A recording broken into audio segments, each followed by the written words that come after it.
Where I'm from, we don't have a fancy racket club. So if you want to learn to play tennis, you better come up with something on your own. One of my coaches said, if you can't volley on the wall without looking, find a new game. Well, I wasn't very good at basketball. Soccer wasn't my game. I had kind of a rare gift for football, but I didn't like hurting other people. Lots of issues, went back to my church stuff.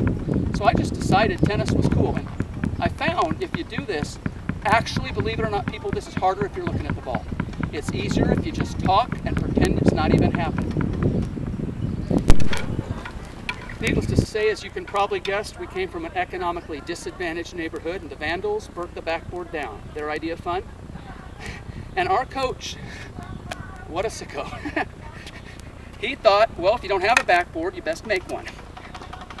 So what we were forced to do, we were forced to make the other racket into a backboard. And of course, he was all freaky about, you got to be able to use both hands. And so, no excuses, he made us train. Keeping it going with the backhand sides, just a teeny bit harder than t'other, but you just have to tell yourself if you can, you can. Had a short attention span, and I got very, very bored with tennis. But the same dork that coached tennis coached basketball, and all he cared about was dribbling.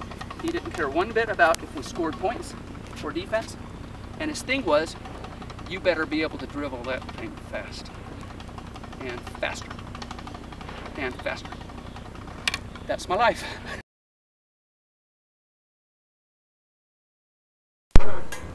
On a slightly more serious note, racket control is a part of tennis that usually isn't emphasized, and what's unusual about that, most of us, when we take our first lesson, we learn to do things like this, things like that. And that can often be the end of all racket control training, but it doesn't have to be. The better your control of the racket, the better player you'll be, regardless of strokes, regardless of fitness level. It becomes more like your hand. So you train. You learn to do things like this. Things like this. This helps your slice forehand. This helps your slice backhand. This helps your top spin forehand, top spin backhand. This increases your ability to spin the ball, and it builds forearm strength, which helps for volleying. Ambidexterity is very important in sports. It's good in life. You get both sides of the brain working.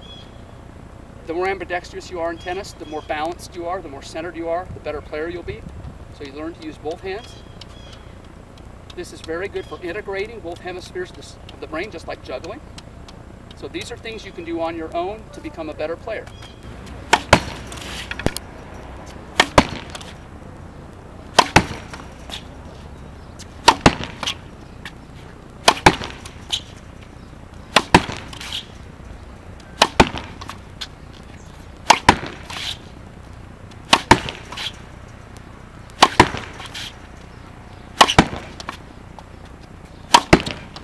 You can't catch, quit.